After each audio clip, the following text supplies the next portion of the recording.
Si c'est ça, ne pas aimer la France, je ne l'aime pas.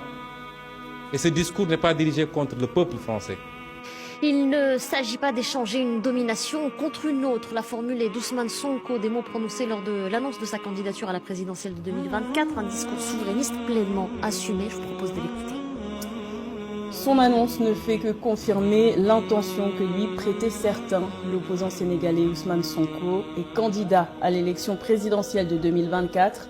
Le leader du PASTEF l'a annoncé à la presse ce 18 août, soit 2 semaines après la publication des résultats des élections législatives du 31 juillet, qui a permis à l'intercoalition Yewwi Askan Wi Wallu Sénégal d'être au coude à coude avec la coalition au pouvoir Benno Bokk Yakaar. Ousmane Sonko sur la ligne de départ pour la présidentielle de 2024 au Sénégal. L'opposant sénégalais, chef du parti PASTEF et maire de Ziguinchor, a annoncé sa candidature hier lors d'une conférence de presse à Dakar.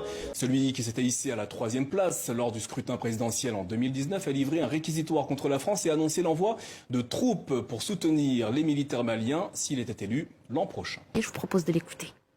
La dignité de l'Allemagne, qui ne repose sur aucune colonie et qui est la première puissance économique de l'Europe. Elle doit avoir la dignité de voler de ses propres ailes enfin et de continuer de sucer le sang de ses ex-colonies.